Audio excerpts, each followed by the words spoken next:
जी अस्सलाम वालेकुम। मेरा नाम एहसन ख़ान है और मैं टेक्निकल एडवाइज़र हूँ हाइकविजन की टीम में। आज की इस वीडियो के अंदर हम देखेंगे कि हम टाइम अटेंडेंस और एक्सेस कंट्रोल डिवाइसेस जो हैं हाइकविजन की उसको कैसे यूज़ कर सकते हैं और उसका हार्डवेयर कैसे यूज़ करते हैं, उसके सॉफ्टवेयर कैसे यूज़ करते हैं, उसमें से रिपोर्ट्स हम कैसे एक्सट्रैक्ट करते हैं, उन सब को हम आज की वीडियो के अंदर देखेंगे। सबसे पहले हम एक डिवाइस के ऊपर अपनी इनरोलमेंट वगैरह का सारा प्रोसीजर देख लेते हैं। सबसे पहले ये जो मैंने एक फेशियल डिवाइस है जिसका मॉडल है K1T341। ये डिवाइस जो है ये फेशियल डिवाइस है और ये इसके अंदर डुअल लेंस कैमरास हैं। इन डुअल लेंस से फेशियल रिकग्निशन परफॉर्म होती है। उसके अलावा ये फिंगरप्रिंट सेंसर है जो कि कैपेसिटिव टच सेंसर है और इसके अंदर आपके पास कार्ड की ऑप्शन भी मिल जाती है। ये टॉप के ऊपर आपको वार्म लाइट की ऑप्शन मिल जाती है और ये जो लाइट आपको ब्लिंक करती हुई नज़र आ रही है ये बेसिकली IR लाइट है। इस डिवाइस को आप नाइट मोड के अंदर भी यूज़ कर सकते हैं। जिस रूम के अंदर लाइट कम है वहाँ पे भी आप इस डिवाइस को यूज़ कर सकते हैं। सबसे पहले हम इस डिवाइस को एक्टिवेट कर लेते हैं। इस डिवाइस के आप सबसे पहले एक पासवर्ड सेट कर लें और पासवर्ड सेट करने के बाद हम फर्दर इसका प्रोसीजर देखते हैं। इसको मैंने सबसे पहले एक्टिवेट कर लिया। उसके बाद मैंने लैंग्वेज सेलेक्ट कर ली। लैंग्वेज सेलेक्ट करने के बाद मैंने उसका मोड सेलेक्ट कर लिया और ये सबसे पहले डिफ़ॉल्ट पे आ रहा है कि अगर आप इस मशीन का कोई एडमिन बनाना चाहते हैं तो आप बना सकते हैं, अदरवाइज़ आप इस स्टेप को स्किप कर सकते हैं।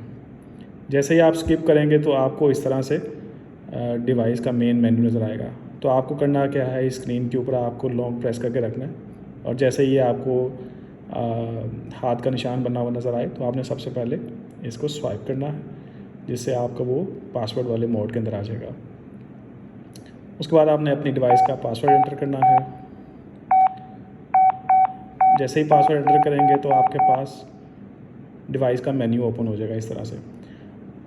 इसमें से हम देखते हैं कि वन बाय वन हमें किन मेन्यूज़ को यूज़ करना है। सबसे पहले इसका यूज़र मेन्यू है जहाँ से आप इसके यूज़र्स को ऐड कर सकते हैं। उसके बाद आपके पास ये ACS की ऑप्शन आती है, यहाँ से आप इसकी रिले वगैरह की सेटिंग कर सकते हैं। टाइम एंड अटेंडेंस का फ़ीचर है, कॉम कम्युनिकेशन का फ़ीचर है, बेसिक कॉन्फ़िगरेशंस है और बायोमेट्रिक से रिलेटेड और फिर डेटा और मेंटेनेंस। हम इसको देखते हैं सबसे पहले यूज़र के मेन्यू को। जैसे हम यूज़र के मेन्यू के अंदर आते हैं, इस डिवाइस के अंदर कोई अभी कोई यूज़र अभी ऐड नहीं है, कोई इनरोलमेंट नहीं हुई, तो हम सबसे पहले एक यूज़र ऐड कर लेते हैं। जब हम ऐड पे क्लिक करते हैं तो उसके बाद एक फॉर्म आपके पास ओपन हो जाता है जिसमें सबसे पहले ID आ रहा है, then name, card, fingerprint, password, face, ये सब चीज़ें आप इस डिवाइस की सेट कर सकते हैं। मैं ID नंबर 1 के ऊपर अपना लेट्स से अगर फिंगरप्रिंट ऐड करना चाहता हूँ तो यहाँ मैं फिंगरप्रिंट मैं यहाँ पे अपना आपको कंफर्म करने के बाद आपका फिंगरप्रिंट जो है वो एक ऐड हो चुका है और यहाँ पे शो भी हो रहा है कि 10 में से एक फिंगरप्रिंट जो है वो इस पर्सन का आपने ऐड कर लिया है। उसके बाद पासवर्ड सेट करने की ऑप्शन आती है, अगर करना चाहें तो कर सकते हैं, अदरवाइज़ आप फेस के ऊपर आप आ जाते हैं। जैसे ही आप फेस की ऑप्शन में आएंगे तो वो आपके पास इनरोलमेंट के लिए आपके पास फेस ID स्टार्ट हो जाएगा। अब आपने अपने एरिया के मुताबिक इसके अंदर फेस को एडजस्ट करना है और एडजस्ट करने के बाद आपने एक स्नैपशॉट उसका कैप्चर कर लेना है। जैसे ही आप स्नैपशॉट पर क्लिक करेंगे तो वो एक पिक्चर जो है वो आपके पास सेव हो जाएगी। उसके बाद ये नेक्स्ट ऑप्शन आ रही है ऑथेंटिकेशन मोड की। ये बाय डिफ़ॉल्ट डिवाइस मोड है, इसको अगर आप चेंज करें कस्टम मोड पे तो आप इसके ऊपर मल्टीपल क्रेडेंशियल्स में यहाँ पे कॉम्बिनेशन बना सकते हैं कि फेस के साथ आपका फिंगरप्रिंट भी चले और बाकी चीज़ें भी हों।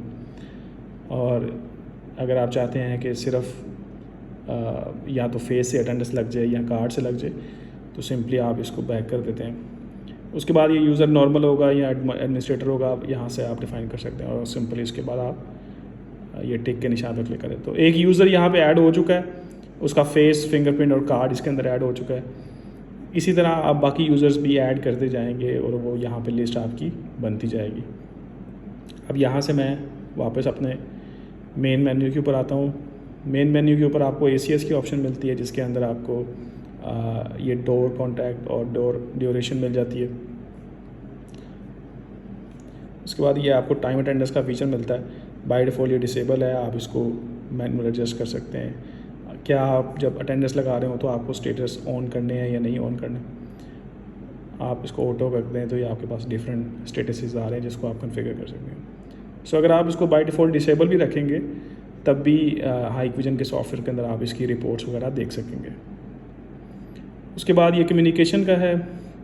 कम्युनिकेशन में आपके पास वायर्ड RS485 फॉर वीकेंड की ऑप्शन आ रही है। सबसे पहले नेटवर्क पे जाते हैं, यहाँ पे इसका एक डिफ़ॉल्ट IP एड्रेस शो हो रहा है 192.0.0.64 और सबनेट मास्क। अगर आप DHCP ऑन कर देते हैं तो आपका जो राउटर है वो ऑटोमेटिकली आपको एक IP असाइन करेगा।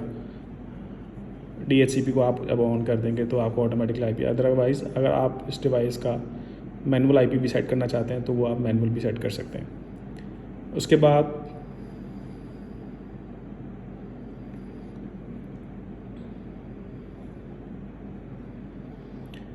ये थोड़ा सा टाइम डिवाइस इसलिए लगा रही है क्योंकि इस वक्त हमने इसको किसी नेटवर्क के साथ कनेक्ट नहीं किया हुआ, जस्ट अभी पावर दी हुई है हमने, तो वो IP एड्रेस सी करने की कोशिश कर रहा है।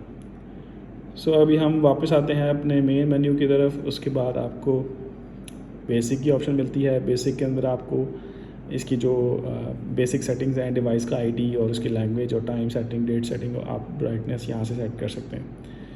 उसके बाद आपको बायोमेट्रिक्स की ऑप्शन मिलती है। बायोमेट्रिक्स के अंदर आप ये लेवल्स जो हैं वो ख़ुद से सेट कर सकते हैं। ये इनको हम तब यूज़ करते हैं जब हमारे यूज़र जो हैं वो बहुत ज़्यादा हो जाए और फिर हमें कॉन्फ़िगरेशन करनी पड़ती है इन लेवल्स की, लाइक 1:n की और 1:1 की।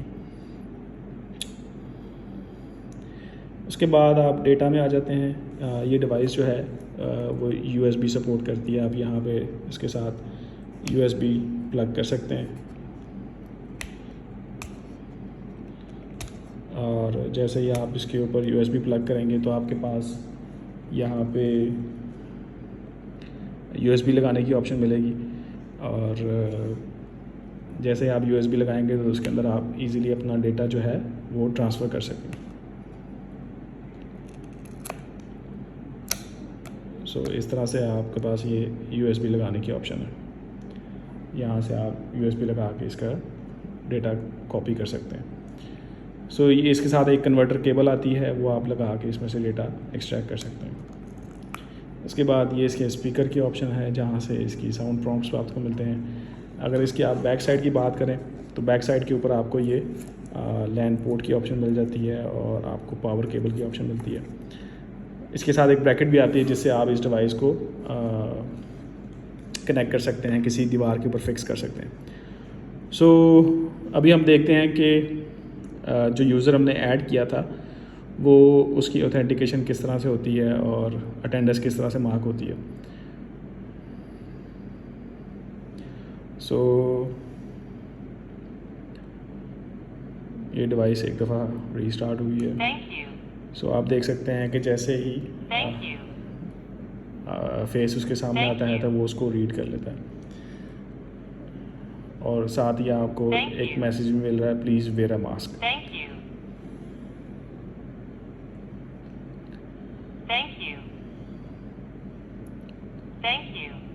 सो ये डिवाइस से रिलेटेड इन्फॉर्मेशन थी। अब हम देखेंगे कि सॉफ्टवेयर के अंदर इसकी रिपोर्ट्स वगैरह हम कैसे कैलकुलेट कर सकते हैं।